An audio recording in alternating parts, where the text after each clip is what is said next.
మోద Madurai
Baba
మన యొక్క ఈ సనాతన హిందూ ధర్మాన్ని ఉద్ధరించి ఈ ధర్మం ఎప్పుడూ కూడా ప్రచారంలో ఉండాలి, అందరికీ కూడా ఎల్లప్పుడూ ధర్మ జాగరణ అనేది జరుగుతూ ఉండాలి, అందరూ ఈ ధర్మ మార్గాన్ని అనుసరించి శ్రేయవంతులు అవ్వాలి అనేటువంటి ఉద్దేశంతో ఎన్నో పనులను చేశారు జగద్గురు శ్రీ ఆదిశంకరాచార్యుల వారు.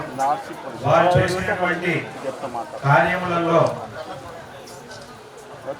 ఈ దక్షిణామ్నాయ శృంగేరి శారదా పీఠం అనేది ఏదైతే ఉందో మన యొక్క ఈ దక్షిణ దిక్కుకి, దక్షిణ భారతదేశ దిక్కుకి ఆమ్నాయ పీఠంగా వారు స్థాపించినటువంటి దక్షిణామ్నాయ శృంగేరి శారదా పీఠం. ఈ పీఠాన్ని శృంగేరి క్షేత్రంలో, అంటే ఎక్కడైతే ఋష్యశృంగ మహర్షి తపస్సును ఆచరించారో అటువంటి పవిత్రమైన క్షేత్రంలో, శృంగేరి క్షేత్రంలో శంకరాచార్యుల వారు ఈ పీఠాన్ని స్థాపించారు. ఇక్కడ జగన్మాత సమస్త విద్యలకు అధిదేవత అయినటువంటి శారదామ్మ వారిని ఈ పీఠం యొక్క అధిష్టాత్రి దేవతగా వారు శంకరాచార్యుల వారు తమ అంతఃస్థానంతో ప్రతిష్ఠించి ఈ పీఠాన్ని స్థాపించారు. అందువల్లే ఇది శారదా పీఠము అనేటటువంటి నామధేయాన్ని పొందింది. కాబట్టి ఈ దక్షిణ దిక్కు యొక్క పీఠంగా దక్షిణామ్నాయ పీఠమని, శారదామ్మ వారు అధిష్టాత్రి దేవతగా ఉన్నటువంటి పీఠం కాబట్టి శారదా పీఠం అని, దక్షిణామ్నాయ శృంగేరి శారదా పీఠం అనేటటువంటి పేరుతో ఈ పీఠం విశేషమైనటువంటి ఆస్తిక మహత్వర్తమానందరి యొక్క శ్రద్ధా కేంద్రంగా ఈ పీఠం అనేది విరాజమానం అవుతున్నది. ఇటువంటి ఈ దక్షిణామ్నాయ శృంగేరి శారదా పీఠంలో ఆరంభం నుంచి అవిచ్ఛిన్నమైనటువంటి గురు పరంపర కొనసాగుతూ ఉన్నది. ఏ పీఠాన్ని అయితే జగద్గురు శ్రీ శ్రీ విద్యారణ్య మహాస్వామి వారు 12వ అధిపతులుగా అధిష్ఠించారో, విద్యారణ్య మహాస్వామి వారు అంటే ఇవాటి రోజున మన దేశంలో, అందులోనూ విశేషంగా ఈ దక్షిణ భారతదేశంలో ఈ సనాతన హిందూ ధర్మం అనేది ఇంత మటుకు ఉందని అంటే దానికి కారణం విద్యారణ్య మహాస్వామి వారు. అప్పటి కాలంలో విద్యారణ్య మహాస్వామి వారు ఎన్నో గ్రంథాలని రచించడమే కాకుండా, రచించి ఈ ధర్మాన్ని సంస్థాపన చేయడమే కాకుండా విజయనగర సామ్రాజ్యం మొదలైనటువంటి ఆ ధర్మ సామ్రాజ్యాన్ని, హిందూ ధర్మ సామ్రాజ్యాన్ని స్థాపింపజేసి ఈ ధర్మాన్ని ప్రతిష్టాపన చేశారు. అటువంటి విద్యారణ్య మహాస్వామి వారు ఈ పీఠంలో 12వ అధిపతులుగా ఉన్నారు. తదనంతరం ఆ అవిచ్ఛిన్నమైనటువంటి గురు పరంపరలో మా పరమ పూజ్య గురుదేవులు ప్రస్తుతం ఈ పీఠం యొక్క 36వ అధిపతులు జగద్గురు శ్రీ శ్రీ భారతీయ తీర్థ మహాస్వామి వారు ఈ పీఠంలో ప్రస్తుత అధిపతులుగా ఉంటూ మనందరినీ కూడా అనుగ్రహిస్తూ ఉన్నారు. వారి యొక్క అనుగ్రహంతో విశేషంగా ఆస్తిక భక్త మహాజనులందరూ కూడా శ్రేయవంతులు అవుతూ ఉన్నారు. విశేషంగా ఈ ప్రాంతంలో, ఈ దిల్సుఖ్ నగర్ ఈ ప్రాంతంలో ఉన్నటువంటి ఈ దేవస్థానం, ఆంజనేయ స్వామి దేవస్థానం ఏదైతే ఉందో దీన్ని ఇక్కడ నిర్మాణం చేసి ఈ దేవస్థానాన్ని శృంగేరి శారదా పీఠానికి సమర్పించి పీఠం యొక్క అధీనంలో ఈ దేవస్థానం అనేది నడవాలి అనేటటువంటి సంకల్పాన్ని ఆస్తిక భక్త మహాజనులు, ఈ దేవస్థానం యొక్క భక్తులు అందరూ కూడా సంకల్పించి ఈ దేవస్థానాన్ని పీఠానికి సమర్పించారు. విశేషంగా దీనికి కావలసినటువంటి ఏర్పాట్లని, ఆ విషయాలన్నింటినీ కూడా మా గురువరేణ్యులు దీనికి ఏర్పాటు చేసి అనుగ్రహించారు.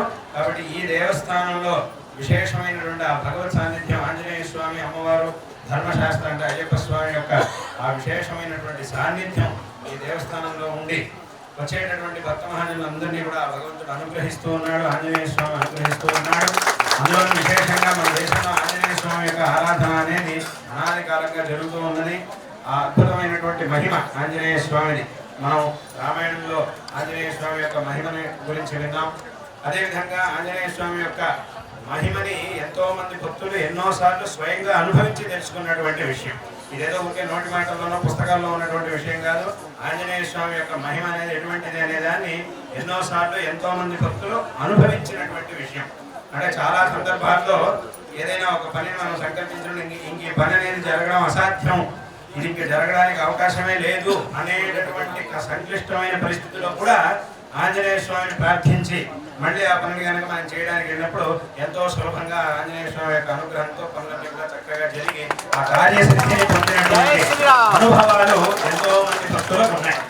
కాబట్టి అటువంటి ఆ మహామహిమ సంపన్నుడైనటువంటి భగవంతుడు ఆంజనేయ స్వామి యొక్క దివ్య సాన్నిధ్యం అనేది ఈ దేవస్థానంలో ఉండడం, ఇక్కడికి వచ్చేటటువంటి భక్తులు, ఈ చుట్టుపక్కల ఉన్నటువంటి భక్తులందరికీ కూడా ఈ దేవస్థానం అనేది విశేషమైనటువంటి శ్రద్ధాభక్తుల కేంద్రంగా ఇక్కడ విరాజమానం అవుతూ ఉండడం అనేది చాలా సంతోషకరమైనటువంటి విషయం. ఇంతకుముందు దాదాపు 7 ఏళ్ల క్రితం మేము యాత్రలో ఇక్కడ వచ్చినప్పుడు కూడా ఈ దేవస్థానానికి వచ్చాము. అప్పుడు కూడా కాసేపు ఇదే రకంగా సాయంకాలం ఇక్కడ దేవస్థానానికి కాసేపు రావడం జరిగింది. మళ్ళీ ఈ యాత్రలో కూడా ఇక్కడికి వచ్చినప్పుడు ఇక్కడికి రావాలి, ఒకసారి వచ్చి ఇక్కడ దర్శనం చేయాలి అనేటటువంటి సంకల్పంతో ఇక్కడ భగవంతుడు దర్శనం చేయాలి, మీ అందరికీ దర్శనం ఇవ్వాలి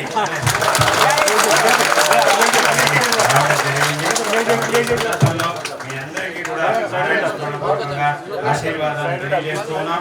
ఇక్కడ వచ్చినటువంటి సమస్త భక్తులకి అందరికీ కూడా సదాకాలం శారదా చంద్రమౌళీశ్వరుడ ఆంజనేయ స్వామి యొక్క అదేవిధంగా మా పరమ పూజ్య గురువరేణ్యులు జగద్గురు శ్రీ శ్రీ భారతీయ మహాస్వామి వారి యొక్క అనుగ్రహం మీ అందరి యందు సదాకాలం ఉండగాక అందరికీ కూడా సమస్త శ్రేయస్సులు లభించగాక ఈ సందర్భంలో మా యొక్క ఆశీర్వాదాన్ని తెలియజేసుకున్నాం. అదేవిధంగా ఇక్కడ దేవస్థానంలో విశేషంగా సేవ చేస్తున్నటువంటి సమస్త భక్తులు, ఆయనతో పాటు ఉన్నటువంటి సమస్త భక్త మహాజనులు, అదేవిధంగా ఇక్కడ అర్చకులు, వైదికులు అందరికీ కూడా మా యొక్క ఆశీర్వాదాలు తెలియజేస్తూ అందరికీ మరొకమారు ఆశీస్సులను తెలియజేస్తూ ఈ భాషణాన్ని ఇక్కడ ముగిస్తూ ఉన్నాం. శ్రీమాత్రే నమః, శ్రీమాత్రే నమః, శ్రీమాత్రే నమః. శ్రీ శ్రీ జగద్గురు గారు భారతీయ తీర్థ మహాస్వామి వారికి మరియు శ్రీ శ్రీ శ్రీ విజయశేఖర భారతీయ మహాస్వామి వారికి పాదపద్మ మన ఈ దేవాలయాన్ని ఈ వృద్ధిలోకి తీసుకురావడానికి ముఖ్యంగా ఇందాక గురువు గారు నిర్ణయించినట్టుగా శ్రీ శ్రీ శ్రీ భారతీయ తీర్థ మహాస్వామి వారి ఇక్కడికి విచ్చేసి వారు మమ్మల్ని ఆశీర్వదించి నాయన ఈ దేవాలయం చాలా బాగుంటుంది, కష్టపడాలని నన్ను ఆశీర్వదించారు. వారి ఆశీర్వాదం చక్కగా ఈ రోజు ఇలాగా ఈ అందరి అభిమాన ఆశీర్వదించుకొని చక్కగా నడుస్తుంది ఈ దేవాలయం. ముఖ్యంగా శృంగేరి జగద్గురు మహారాజు వారు మా మీద అత్యాధ కరుణాలు వస్తుంది. నమస్కారాలు మరొక్కసారి వర్తిస్తున్నాను. ఈ దేవాలయం 500 గజాల స్థలంలో ఉంది. అయితే దీన్ని 250 గజాల పక్కన మున్సిపాలిటీ వాళ్ళు ఆక్యుపై చేసి వాళ్ళు ఆక్యుపై చేస్తున్నారు. ఇప్పుడు కోరుకోవాలని ట్రై చేస్తున్నాం, శ్రీమంత్రి ట్రై చేస్తాం. అది అయిపోయేటట్టుగా ఉంది. సైడ్ ఏంటి స్వామి మీరు చూడు సైడ్